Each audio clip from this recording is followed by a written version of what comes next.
यहाँ पे आप लोग आए तो चर्च में कैसे आए? दरवाजे के सामने एंटर हुए, दरवाजा खोला, फिर कैसे आए आप लोग? कोई बताएगा? क्या?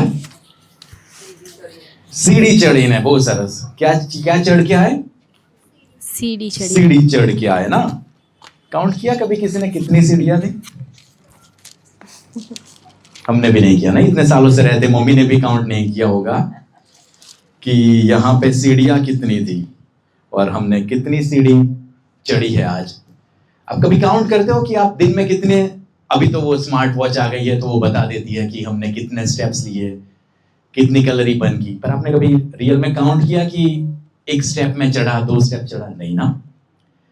ओके, मॉल में तो आप लोग गए होगे, रेलवे स्टेशन पे गए होगे, मेट्रो स्टेशन में भी गए होगे। वो अपने आप सीढ़ी चलती रहती है और सीढ़ियां हमको चलनी रहती है। अगर बिगड़ा है तो हमको क्या करना होता है? खुद ब खुद चल के जाना है।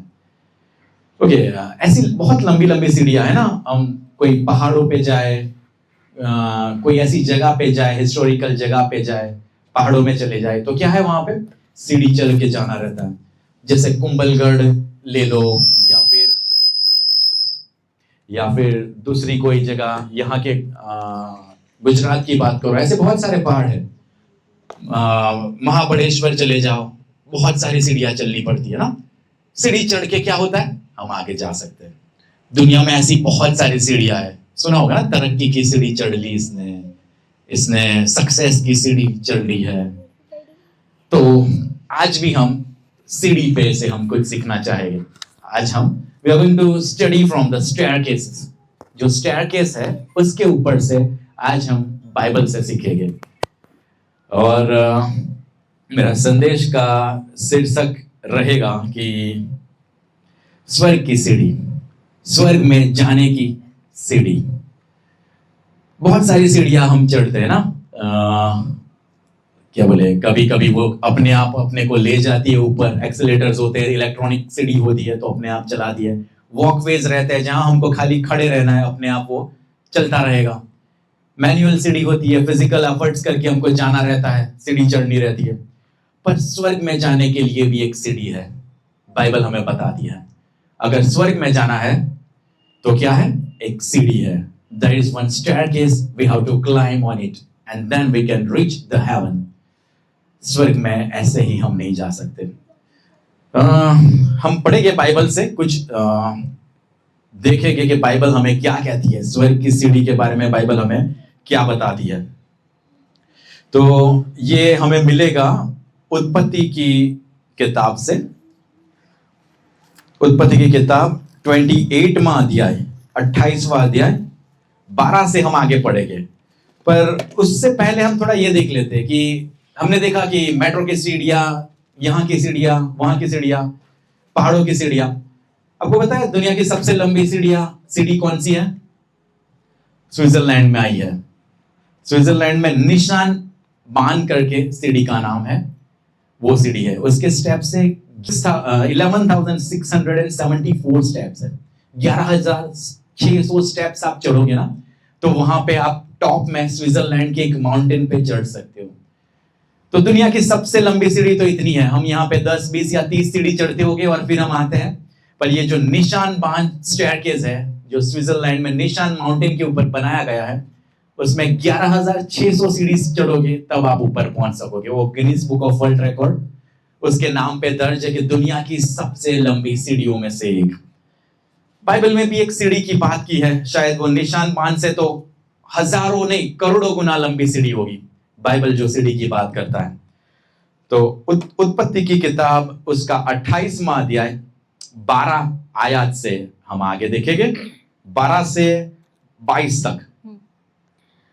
तब उसने स्वप्न में क्या देखा कि एक सीढ़ी पृथ्वी पर खड़ी है और उसका सिरा स्वर्ग तक पहुंचा है और परमेश्वर के दूत उस पर से चढ़ते उतरते हैं और यहोवा उसके ऊपर खड़ा होकर कहता है, मैं यहोवा तेरे दादा अब्राहम का परमेश्वर और इसहाक का भी परमेश्वर हूँ। जिस भूमि पर तू लेटा है उसे मैं तुझको और तेरे वंश को दूंगा और तेरा वंश भूमि की धूल के किनकों के समान बहुत होगा और पश्चिम, पूरब, उत्तर, दक्षिण चारों ओर फैलता जाएगा और तेरे वंश के द्वारा पृथ्वी के सारे कुल आशीष पाएंगे।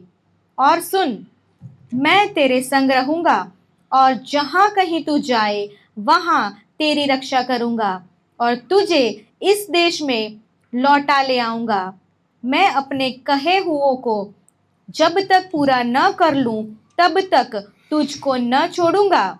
तब याकूब जाग उठा और कहने लगा, निश्चय इस स्थान में यहोवा है और मैं इस बात को न जानता था। और भय खाकर उसने कहा, यह स्थान क्या ही भयानक है, यह तो परमेश्वर के भवन को छोड़ और कुछ नहीं हो सकता, वरन यह स्वर्ग का फाटक ही होगा। भोर को याकूब उठा और अपने तकिए का पत्थर लेकर उसका खंभा खड़ा किया और उसके सिरे पर तेल डाल दिया।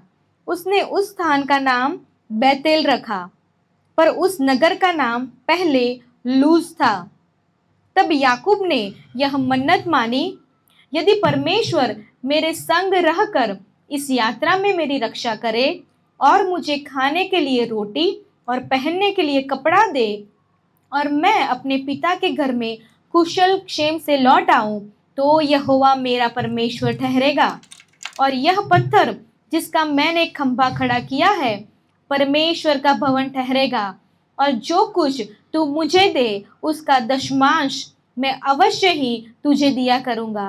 आमीन। ओके, थोड़ा लंबा पैसेज था पर ये बहुत ही इंटरेस्टिंग स्टोरी है। अगर ये स्टोरी आपको आगे क्या हुआ था वो जानो तो आपको बहुत ही इंटरेस्टिंग स्टोरी है कि ये क्या चीज की वजह से ये जो याकूब है वो भाग रहा है, जंगल के अंदर लेटा हुआ है। और क्या होता है, जंगल के अंदर लेटा है और उसे एक स्वप्न आता है। He is dreaming one thing that there is a huge staircase in the wilderness. वो जहां सो रहा है ना, वो जंगल के अंदर एक बड़ी सी सीढ़ी उसको दिखाई दे रही है। और वो बड़ी सीढ़ी जो है उसके ऊपर कौन है? प्रभु परमेश्वर पिता खड़े हैं।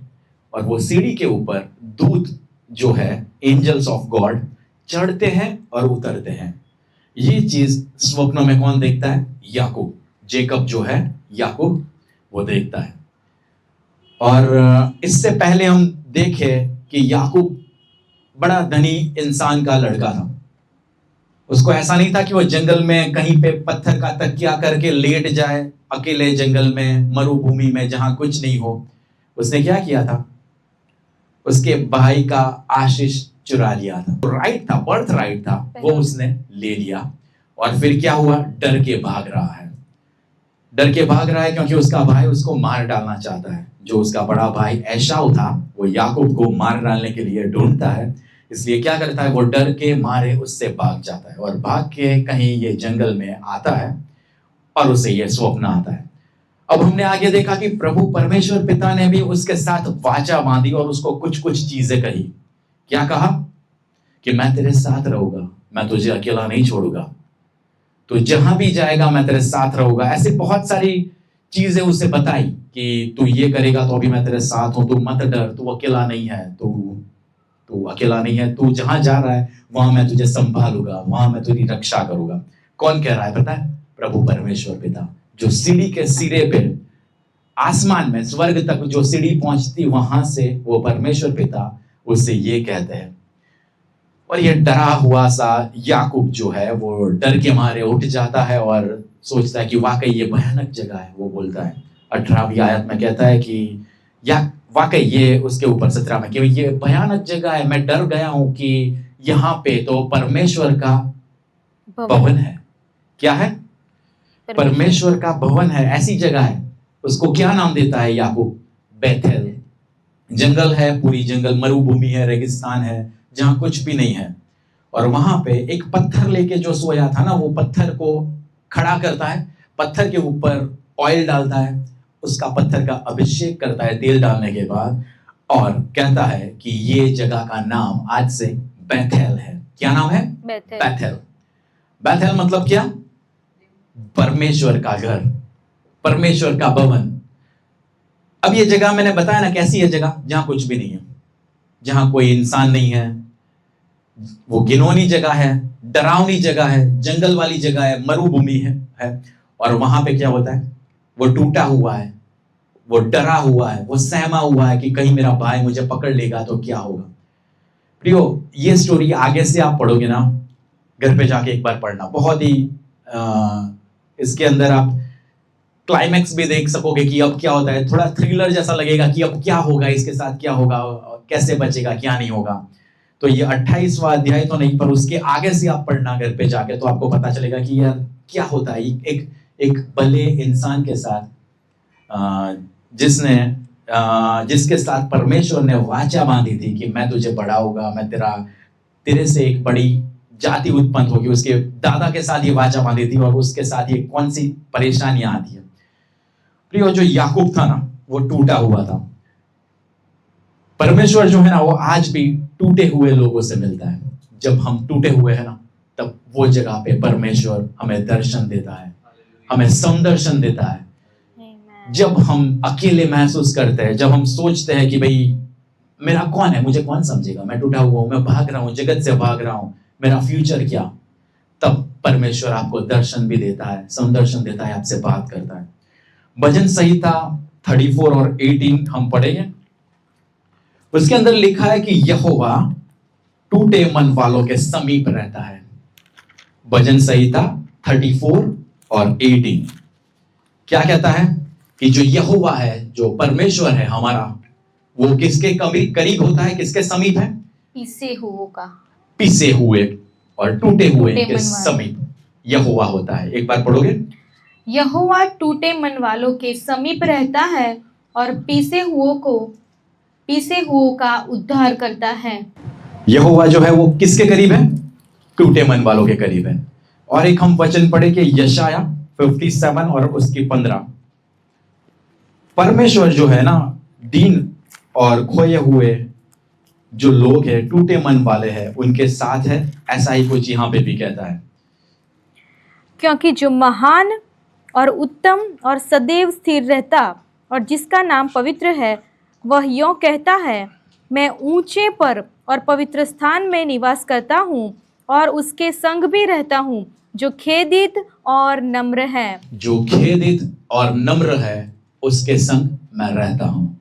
टूटे हुए, खेदित, नम्र, और जो होप खो बैठे हैं, जो सोचते हैं कि कल क्या होगा नहीं पता, रिजल्ट का क्या होगा नहीं पता, फ्यूचर का क्या होगा नहीं पता, मैं क्या कर रहा हूं रोज, ये मैं दिन कैसे काट रहा हूं मुझे नहीं पता। कुछ ऐसा ही जो याकूब था, वो टूटा हुआ था और भाग रहा था, जंगल में बचने के लिए वो भाग रहा था। तब परमेश्वर ने उसे दर्शन दिया, क्योंकि परमेश्वर किसके साथ है, टूटे हुए हृदय वालों के साथ है, टूटे मन वाले, खेदित हृदय वाले लोगों के साथ है। आगे क्या होता है, परमेश्वर ने याकूब से क्या कहा, बहुत सारी बातें कही ना। Lord said to many things to Jacob in the wilderness, जो मरुभूमि थी उसके अंदर बहुत सारी बातें कही, वो हम देखते हैं। उत्पत्ति 28:13 से 15 में कहता है कि परमेश्वर कहता है मैं तेरे साथ हूं। सबसे पहले क्या कहता है, I am there with you, मैं तेरे साथ हूं। सोचो प्रियो, परमेश्वर अगर आपके साथ हो तो कौन हमारे सामने आ सकता है। दुनिया की ऐसी कौन सी चीज है जो हमें डरा सकती है, या हमें एंजाइटी या टेंशन या वरी हमें दे सकती है। परमेश्वर ने क्या कहा याकूब से, मैं तेरे साथ हूं। आज परमेश्वर आपको भी कहता है, अगर आप टूटे हुए मन वाले हैं तो आज ये एक आयत, ये चीज आपके लिए भी है, और परमेश्वर आपसे भी कह रहा है कि बेटा मैं तेरे साथ हूं। आगे क्या कहता है, मैं तेरी रक्षा करूंगा। परमेश्वर जो है वो आपकी रक्षा करेगा। याकूब को जो परमेश्वर ने कहा, वही परमेश्वर आपको कहता है कि मैं तेरी रक्षा करूंगा। और आगे कहता है, मैं तुझे कभी ना छोड़ूंगा। न केवल मैं तेरे साथ हूं, न केवल मैं तेरी रक्षा करूंगा, न केवल मैं तुझे कभी ना छोड़ूंगा, पर जो वचन मैंने दिया है उसे पूरा भी करूंगा। याकूब को कुछ वचन दिया गया था। क्या वचन दिया था पता है, कि मैं तेरे संग हूं, मैं तेरे साथ रहूंगा, और इस जगह पे मैं तुझे वापस लेके आऊंगा। वो सोच रहा था कि मैं जिंदा बचूंगा या नहीं, मेरा भाई मुझे जान से बख्शेगा या नहीं। तो परमेश्वर कहता है कि इस जगह पे, कहां पे, कौन सी जगह? बैथेल। बैथेल मतलब खुदा का भवन, खुदा का घर जो था, वहां पे मैं तुझे वापस लेके आऊंगा। प्रियो, आज भी प्रभु जो याकूब को कहा है ना, ऐसा आपको कहते हैं। आपके साथ प्रभु है, आपके साथ परमेश्वर पिता है। आपको बोलते हैं कि तू अकेला नहीं है बेटा, तू अकेले नहीं है बेटी, मैं तेरे साथ हूं, मैं तेरी रक्षा करूंगा, और जो जो वायदे मैंने तुझे कहा है ना, वो सारे वायदे मैं पूरे करूंगा। ये परमेश्वर का जो पवित्र वचन है ना, उसमें बहुत सारे वायदे हैं परमेश्वर के, बहुत सारे वायदे। अगर आप विश्वास से मानोगे तो परमेश्वर कहता है कि ये सारे वायदे जो इसके अंदर लिखे गए हैं, वो मैं तेरे लिए पूरा करूंगा। आगे क्या होता है? परमेश्वर की उपस्थिति साधारण जो मनुष्य होता है ना, उससे भी बदल देती है। जो एकदम साधारण था, याकूब कैसा था? पापी था। क्या कुछ अच्छा काम करके आया था? क्या करके भाग रहा था? कुछ चीज चुरा के। वो ठग था। बाइबल कहती है कि उसने वो धोखा देने वाला था, धोखाधड़ी करके आया था, और धोखा दे के उसके बड़े भाई को, दूसरे किसी को नहीं, उसके बड़े भाई एसाव को धोखा देकर भाग रहा था। इसलिए तो एसाव जो था उसका बड़ा भाई, उसे मारना चाहता था। तो परमेश्वर किसके समीप है? साधारण एकदम जो मनुष्य होते हैं उसके पास रहता है। जो हम कभी सोचते हैं कि हमारी ये जिंदगी है, जंगल सी लगती है। रोज सुबह उठना, नौकरी में जाना, शाम को आना, दिन खत्म हो जाता है, यही शेड्यूल चलता रहता है। स्टूडेंट्स सोचते होंगे कि भाई रोज स्कूल में जाना, जॉब पे जाना, या साथ में पढ़ाई करना। कोई स्टूडेंट्स जॉब स्कूल के साथ, जॉब के साथ, कॉलेज के साथ पढ़ते हैं, और पूरा दिन उसमें चला जाता है। वीकेंड आता है, सोचते हैं कि यार वीकेंड भी चला गया, और कब तक ऐसा चलेगा? तो परमेश्वर जो है वो साधारण मेरे और आपके जैसे लोग हैं ना, उसके समीप है।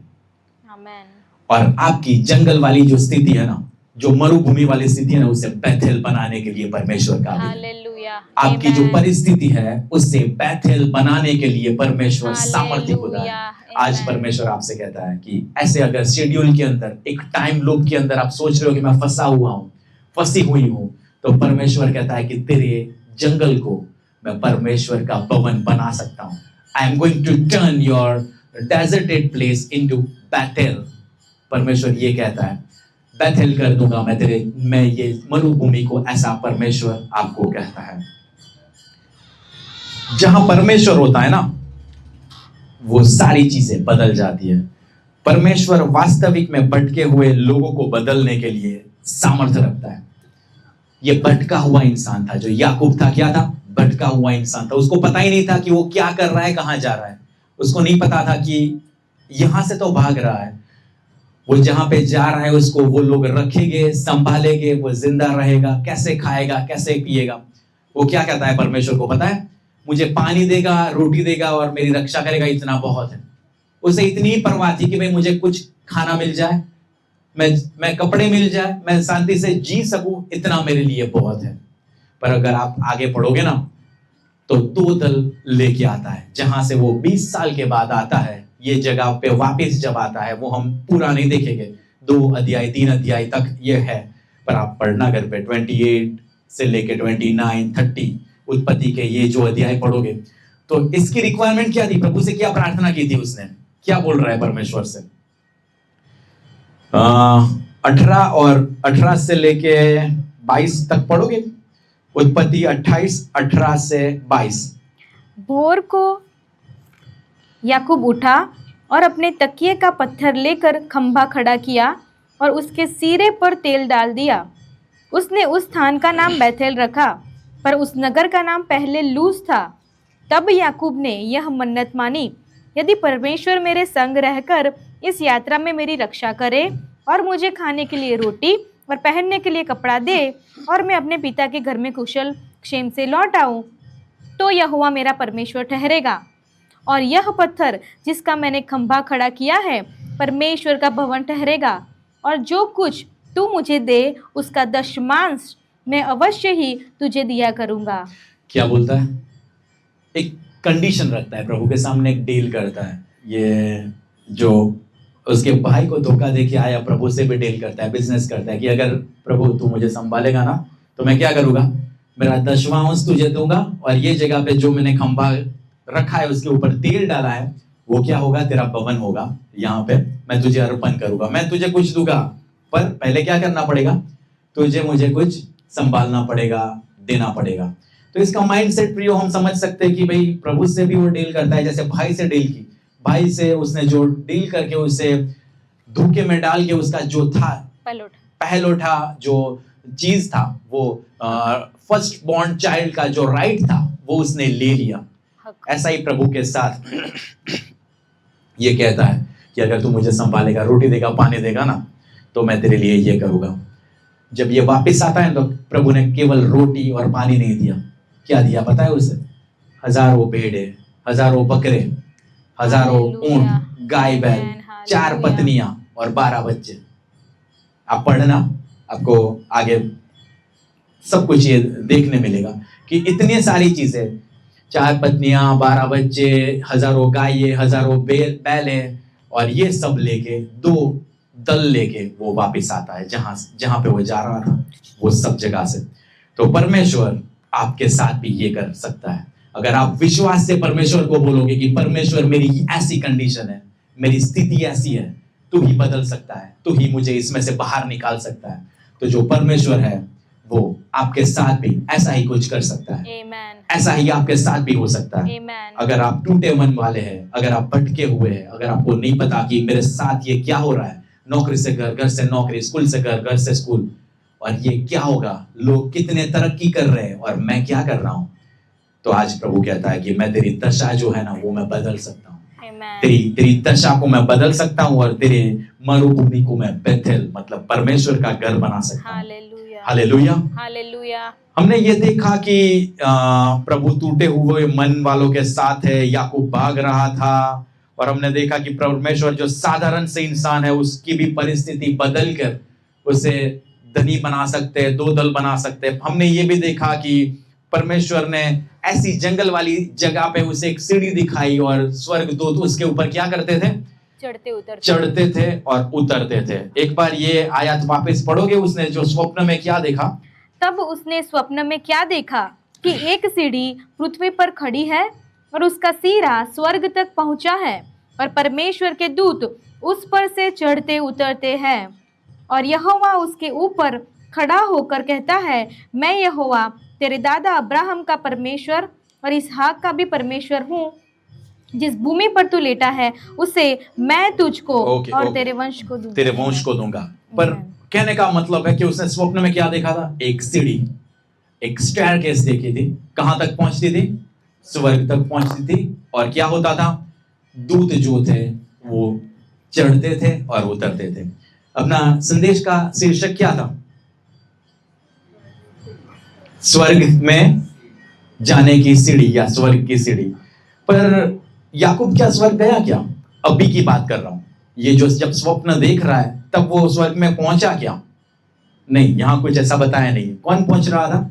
स्वर्गदूत पहुंचते थे और आ रहे थे, और ऊपर कौन था? परमेश्वर पिता था। मतलब ऐसा कह सकते हैं, याकूब भी बोल रहा है कि यही स्वर्ग का द्वार है, यहां से ही हम ऊपर जा सकते। उसने सीढ़ी तो देखी पर उसका हार्द नहीं समझा कि ये सीढ़ी जो मैंने देखी है वो क्या है। उसने सिंपली उसे सीढ़ी की तरह लिया कि यहां से स्वर्ग में जा सकते हैं और स्वर्गदूत आ सकते हैं। पर प्रियो, याकूब ने किसको देखा पता है वो टाइम पे? प्रभु यीशु मसीह को। आप बोलोगे कि पुराने नियम में प्रभु यीशु मसीह कब, कैसे? प्रभु यीशु मसीह का जन्म तो आज से 2000 पहले, और ये तो 4,500-5 हजार साल पहले की बात हो रही है। याकूब जो था वो तो प्रभु के जन्म से पैदा होने से पहले 4000 साल की बात है। प्रभु पैदा कब हुए? 2026 साल पहले। प्रभु का जन्म बैतलहम में 2026 साल हुए। पर इसने जो सीढ़ी देखी वो सीढ़ी और कोई नहीं, प्रभु यीशु था। आप बोलोगे कहां लिखा है? आप बोलोगे कैसे ये सीढ़ी प्रभु यीशु है? निकालिए मेरे साथ यूहन्ना पहला अध्याय और उसकी 51वीं आयत। यूहन्ना पहला अध्याय और 51वीं आयत। उसके अंदर क्लियरली प्रभु यीशु मसीह जो है वो कहते हैं कि मैं क्या हूं और क्या हो सकता है। आप पढ़ोगे तो पता चलेगा। फिर उससे कहा, मैं तुमसे सच सच कहता हूं। प्रभु यीशु मसीह कहते हैं, मैं तुझसे सच सच कहता हूं कि तुम स्वर्ग को खुला हुआ कि तुम स्वर्ग को खुला हुआ और परमेश्वर के स्वर्गदूतों को और परमेश्वर के स्वर्गदूतों को मनुष्य के पुत्र के ऊपर उतरते और ऊपर जाते देखोगे। ऊपर उतरते और उसके ऊपर चढ़ते देखोगे। आमीन। मनुष्य का पुत्र कौन है प्रियो? जहां जहां प्रभु ने बात की ना, मैं ये हूं, मैं ये करूंगा, प्रभु ने खुद के लिए क्या कहा है कि मनुष्य का पुत्र जो है वो इंसान में आया, वो दुख सहेगा, वो ताड़ना और वो पीड़ा सहेगा और उसको क्रूस पर मार दिया जाएगा। और ये जो स्वर्ग में जाने का रास्ता है, प्रभु कहते हैं कि मार्ग, सत्य और जीवन मैं ही हूं। ये जो स्वर्ग की सीढ़ी है, प्रभु खुद कहते हैं यहाँ पे, ये स्वप्न और ये प्रभु की कही हुई बात, इसमें कुछ आपको सिमिलर नहीं लग रहा क्या? एक बार फिर पढ़ेंगे कि मैं तुझे सच सच कहता हूं कि तुम स्वर्ग को खुला हुआ और परमेश्वर के स्वर्ग दूतों को मनुष्य के पुत्र के ऊपर चढ़ते और उतरते देखोगे। याकूब ने क्या देखा? स्वर्ग को खुला हुआ देखा। दूतों को क्या देखा? चढ़ते और उतरते देखा। क्या देखा? सीढ़ी देखी। और प्रभु यीशु कहता है कि आप मेरे को देखोगे कि मेरे ऊपर स्वर्गदूत आते हैं और जाते हैं। और प्रभु कहता है कि मार्ग, सत्य और जीवन मैं ही हूं।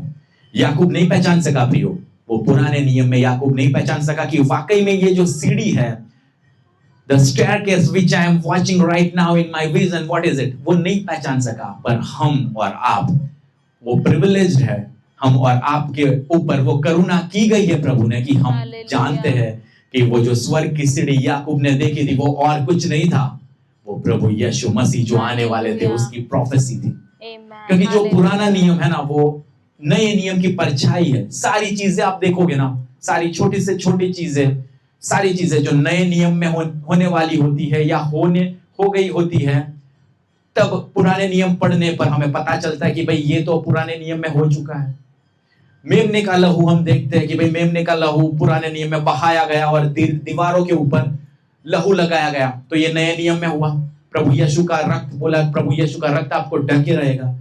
बैप्टिज्म की बात है कि यूहन्ना बपतिस्मा पानी से बपतिस्मा करता था, प्रभु कहता है कि यीशु मसीह के नाम से बपतिस्मा लोगे तो आप उद्धार पाओगे।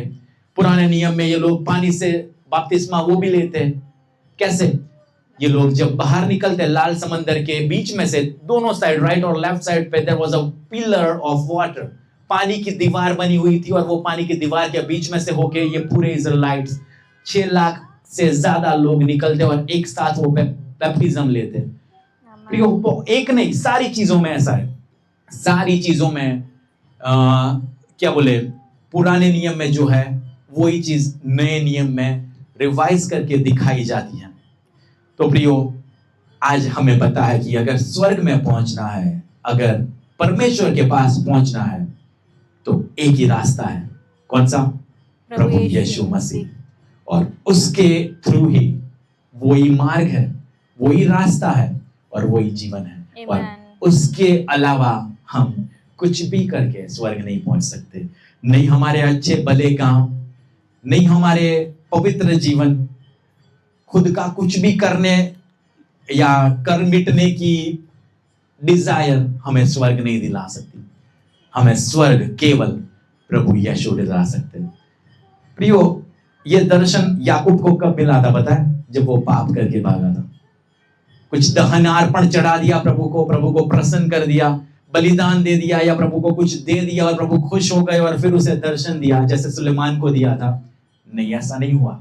इसे डायरेक्ट स्वर्ग का रास्ता बताया, स्वर्ग खुला हुआ दिखाया, परमेश्वर पिता को दिखाया और कैसे स्वर्ग पहुंचा जाता है वो भी बताया।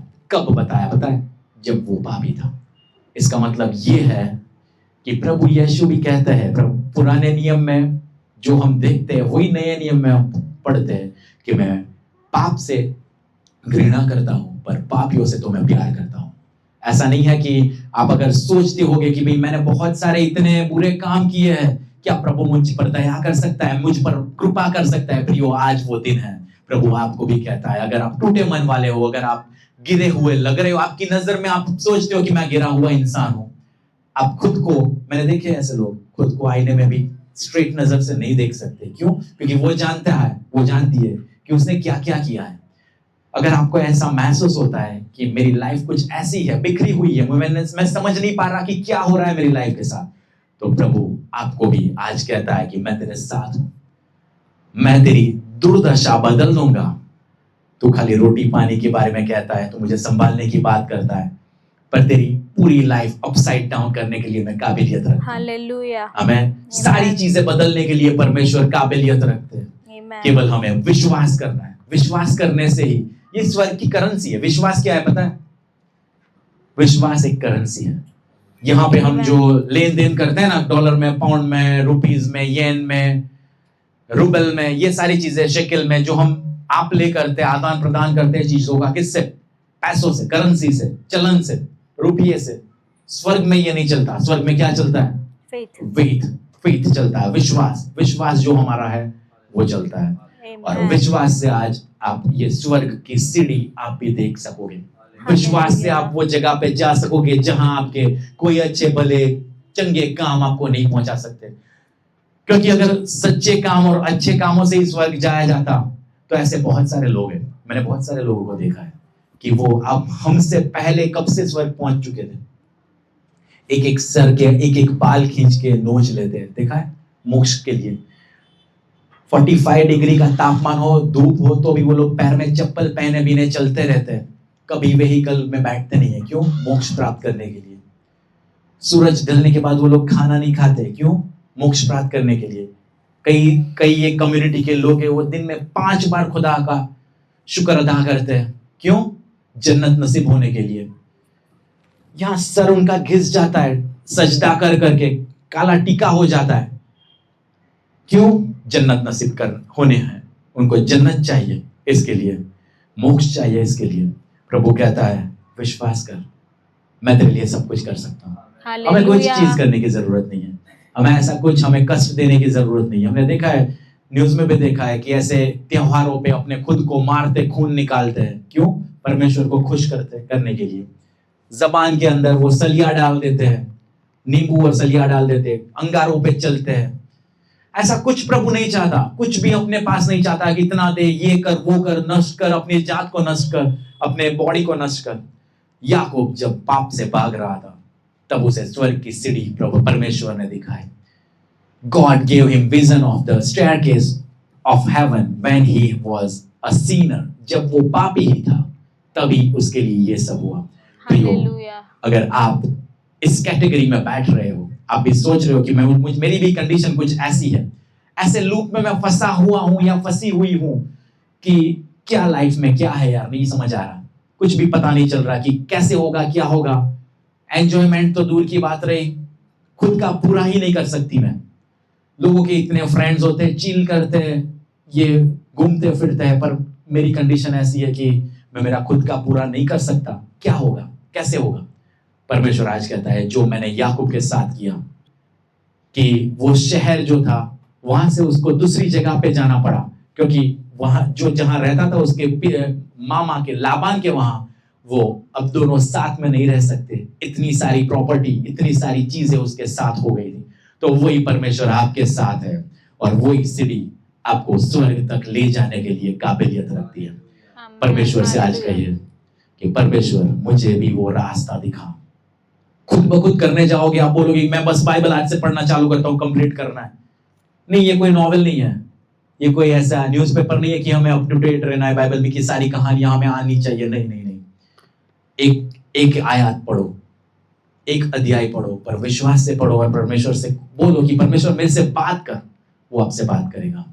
देखो, हम जहां पे एक जगह पे जाते हैं, वो एक अनपढ़ फैमिली है, अनपढ़ फैमिली है, उसको बाइबल का कुछ भी नहीं पता, एक कलम भी नहीं आती, पढ़ना ही नहीं आता, कभी चर्च गए नहीं है, पहले से उनको कुछ भी नहीं आता, कभी चर्च का मुंह तक नहीं देखा।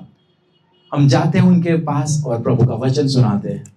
और हम गए तो वो लोग बोल रहे थे, जो बहन थी, मंजुला बहन नाम है उसका, वो बोल रही थी कि प्रभु ने मुझे दर्शन दिया। मैंने बोला, मुझे भी थोड़ा ताज्जुब हुआ कि यार ये क्या बोल रही है बहन, दर्शन। और ये उसने बोला कि मुझे 2 तारे। मैं प्रभु से प्रार्थना कर रही थी, वो बोल रही थी वो मजदूरी करती है, वो बहन और उसका हस्बैंड क्या करता है, मजदूरी करते हैं। क्या बोले, घर बनाते हैं, सामान ले उठाते हैं, ऐसे ऐसे लोग हैं वो लोग। और वो बोलती थी कि मैंने ऐसे हाथ जोड़ के आसमान की ओर देखा कि ओ प्रभु यीशु, मेरी लाइफ ऐसी है, क्या होगा मेरे साथ। तब प्रभु ने मुझे दर्शन दिया कि 2 आसमान से तारे गिर के मेरे पैर में आके गिरे। और ये दर्शन जब हमने सुना तो हमें भी ताजुब लगा कि प्रभु वाकई इनको कुछ भी नहीं पता। नहीं, इसने कभी प्रभु से ऐसी प्रार्थना की। इसने प्रार्थना क्या की पता है, प्रभु मेरी ऐसी लाइफ है, मेरी ऐसी कंडीशन है, मेरे साथ क्या होगा, मेरी परिस्थिति तो सुधरेगा क्या। और उसे ये दर्शन दिया कि आसमान से 2 तारे आके उसके कदमों में आके गिरे। और वो बोलती है कि इसके बाद मेरा फेथ लेवल है ना, वो नेक्स्ट हो गया कि मुझे अब परमेश्वर पे पूरा भरोसा है कि वो सब कुछ कर सकता है। वही परमेश्वर आपके लिए भी सब कुछ कर सकता है। प्रियो, कोई चीज की जरूरत नहीं है, प्रभु को दिल से याद करोगे ना तो ये लूप में, जो सर्कल में आप फंसे हुए हो, उसमें से भी प्रभु बाहर निकालेगा और आपकी परिस्थिति को बैथेल बना सकता है, परमेश्वर का भवन बना सकता है। प्रभु यीशु को धन्यवाद देता हूं आज के दिन के लिए, और हमने ये वचन सुना। मैं ये चाहूंगा, मैं आपको ये रिक्वेस्ट भी करूंगा कि इसके 2 अध्याय आगे और 2 अध्याय पीछे ये हफ्ते में अगर टाइम मिले तो पढ़ना, तो आपको पता चलेगा कि परमेश्वर क्या से क्या बना सकता है। आमीन।